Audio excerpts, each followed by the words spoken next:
we have Lord Stonefish, which we only had like 2 times before, I believe.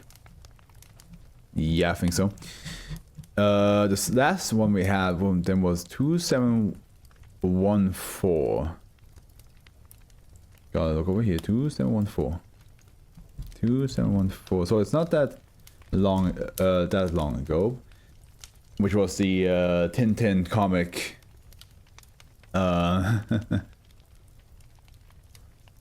One. Yes. With like the, you know, the like the, what's it called again? I forgot the fucking thing that, like, you know, gets stick to like a lot of stones and boats. I forgot what they're called, but yeah, that comes out and was like a lot of like about like a copycat artist or the real versus the real artist, so on and so forth. That's from those Stonefish. Now we have the Carpet King Prosecutes itself. Okay. Let's go. Content warning. The following document contains interviews that describe a violent personal relationship. While the Foundation is aware that the majority of our personnel may have already been briefed and or exposed to this type of content prior, we recognize the necessity of informing those with trauma to prepare themselves. And for your safety, continually remains our top priority. If you experience any severe discomfort or stress as a result of reading this document, please immediately report to our on-site mental health physician or therapist for assistance. Alternatively, you may return this document to your supervisor. Thank you. Talma Gavin, PhD, lead researcher on SCP-2817, Euclid. Dash wants to be treated as for all intents and purposes, a standard Foundation D class and may be used in testing with safe objects that do not display harmful properties as a way to occupy its time between performances of Procedure 453 Palmyra. At the end of every month, Dash wants to be escorted with an armed guard to the eastern grounds of Wing 3 to complete Procedure 453 Palmyra. During this time, Dash 1 is to be handled, referred to, and treated as an SCP object according to protocol. Dash 1 is to be granted mandatory psychological counseling every week related to complex post-traumatic stress disorder, particularly the form commonly known as Stockholm Syndrome. Dash 2 is to be contained using Procedure 453 Palmyra, a Foundation-approved version of SCP-2817 by Dash 1. No guards or other personnel are to interfere with Procedure 453 Palmyra. Following the conclusion of Procedure 453 Palmyra, Dash 1 is to be debriefed, given a psychological counseling session, and escorted back to the D-Class barracks. Efforts to locate and capture Dash 2 between performances of Procedure 453 Palmyra are ongoing. Intelligence provided by SCP-2817 indicates that Dash 2 may regularly reside as an interstellar entity and thus uncontainable. What's going on?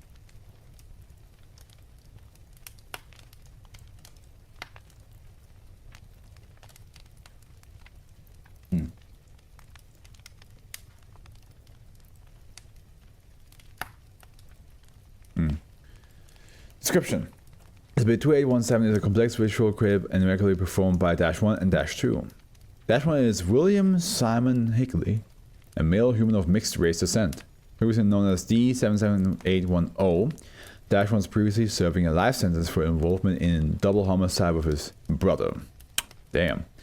Thomas Michael Higley, and both were recruited by the Foundation as D-Class in. Dash 1's brother was assigned the number D-113. Gotcha. But is now deceased. According to information provided by Dash 1, it is presumed that D-113 was also a participant in SCP-2817 for years before both were recruited by Foundation. Before D-113's death, Dash 1 alternated monthly participation in SCP-2817 with him. Dash 1 has an extremely close relationship with Dash 2 to the point where both seem to be able to understand each other's complete psychological profile through non-verbal communication. Dash 2 is a 3-meter tall, hairless humanoid with deep mauve complexion which constantly emits a low level of light. How do you say this? How is this pronounced?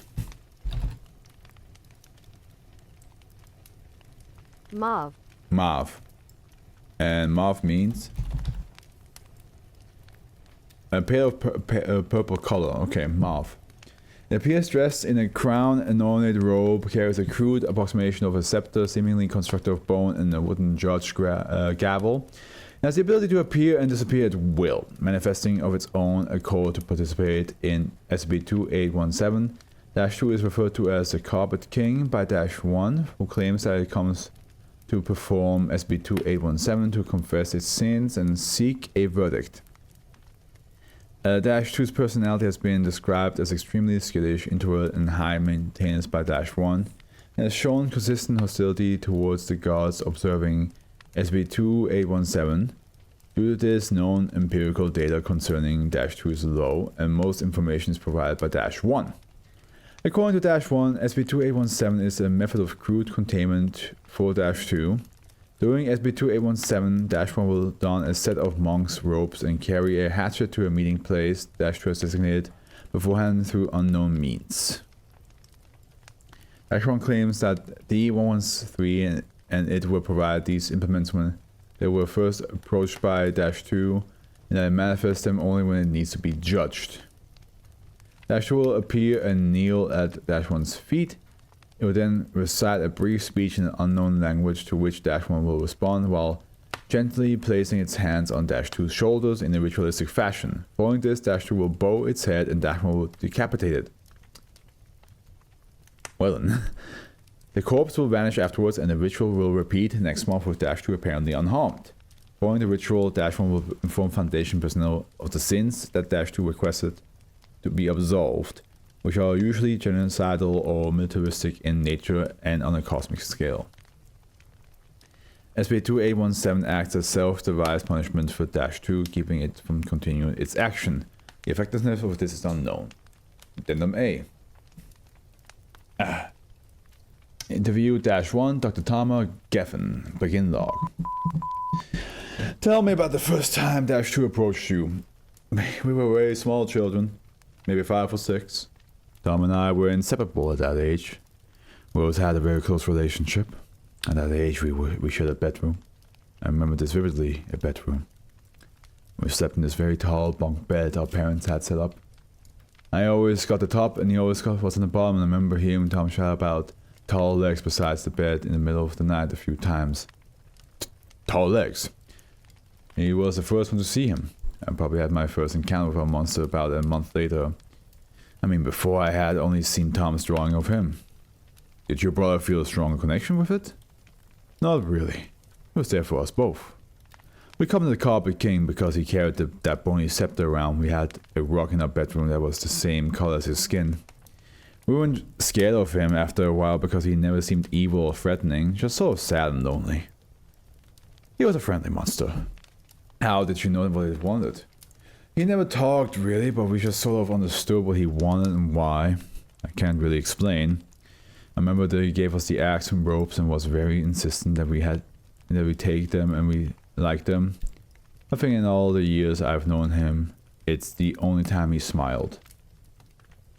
So you never felt like -2 wanted to harm you? Never. He was just a monster in the closet who showed up every month. I wanted to die. He taught us how to perform the ritual and explain why, but we didn't really understand then, but it seemed to make him feel better. I think he trusted us for some reason. How did you react to this personality as a young child? It's, well, it's odd. I really sort of looked to it. I really sort of took to it, you know?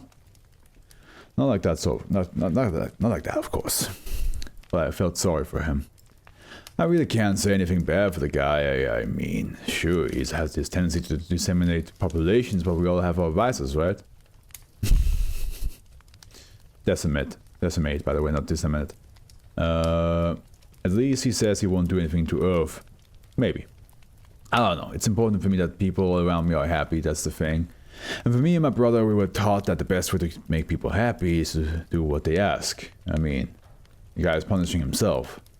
Sure, that's proof he wants to change. But it seems it hasn't changed. It still comes to you. Why is that? When someone's making a life change, you gotta support them. You gotta love them and encourage them, and the love a caretaker receives back is something special, let me tell you. Would you consider yourself a caretaker to -2 or a judge? Honestly, there's no difference to me anymore. Punishment is care, whether you receive it or dish it out. It's how you know you're being looked out for. It's how you know you need to try hard to receive love. That you're not ready for it yet. Do you consider -2 to be a good person? I would never betray him. Just the way he is, that's justification for what he does. I just can't feel anything less than love for him. That one laughs. Maybe it's just me, I don't know. Maybe I'm a pushover for monsters. -1 smiles. Then B. -1 again, Dr. Thomas Geffen. Why did you and your brother commit the double homicide? That was our final event in a long string of requests he made. When Tom and I were a little older, almost 12, he started to want evidence. He would request that we perform simple tasks to prove him guilty. It was around this time that his behavior was growing I don't know what the word is about, but anxious comes close. We do small things at first, find a pine cone, steal a piece of gum, read a long book on Roman history cover to cover. Pretty random stuff, but it seemed to help him face his monthly execution more calmly. So I presume these directives became more and more complicated as the time went on. I guess when you put it like that, yeah, but by the time he requested we kill 2 guys to get in a brutal way and go to jail, he would be almost trashing our apartment in self-loathing. Did the nature of the crime affect you afterwards? Did you have doubts? As I said, as I keep saying, punishment is care. What led you to that mindset? You see, when he was getting tough, we would complain. I mean, think about us complaining. -1 scoffs, complaining about his tasks and things, how unreasonable it seems now. Anyway, he would beat us. We would show up for visits and see each other's bruises. This one time, Tom came over and he had just gotten out of the hospital. His whole face was black and purple. And I just thought he was fighting or something. I mean, who knows what people think. And did this violent behavior make you stop complaining, or did it increase your dissatisfaction? Well, I didn't ever want to complain anymore. You see, when he beat you, it was such a great force that he smacked something around in your head. You felt so ungrateful and guilty it hurt your soul. During the next 2 months before he appeared again, I had these dreams where he arrived ahead of schedule and dragged me into the hall and did unspeakable things to me. Unimaginable things to my body and mind. The funny thing is, the more terrible the dream, the worse the things he did to me, the more relaxed I felt. I was sort of at peace with it. I didn't feel a need to scream anymore, because why scream? It felt right, you know? All natural like. It was right. I felt cared for and corrected. It was good. That's where I get my philosophy, and that's why we were willing to jump on those people, Tom and I. He told me he dreamed those things too. Did the effect on your life and family when you went to jail bother you at all? No, it never did. All that mattered was he was happy. When he died every month, when he confessed and atoned for his sins, that's the thing, I'm responsible for him. For all of us. He has to atone for what he does, and he needs someone who won't or can't judge a friendly shoulder. We all desire a friendly shoulder more than anything. How did you perform the ritual in jail? Here before the procedure was made official. He got real quiet after Tom died. Stopped being anxious. Stopped coming as often. I think he's happier now, I think. -1. When the Copper King is happy, I'm happy. I'm happy now. So he must be happy. That will answer the question, please. We were nothing without his love. Oh, nothing. That's nothing. Every day. That one ceases communication. And log. Hello, I'm on vacation at different times, which is why I couldn't come to last week's stream, but today I'll be able to catch the end of the stream. That explains it. Welcome, Casabon, welcome back. Yeah, we got 2 more SCPs to read. We had a very long one before, but now we have a bunch of short ones. If that's the case, you can actually like watch the VOD afterwards in peace. Oh boy. Well, I guess he's happy. And if he's happy, I'm happy. But why is he happy? Especially because after Tom died, did he want to be like... replace your brother? Who knows?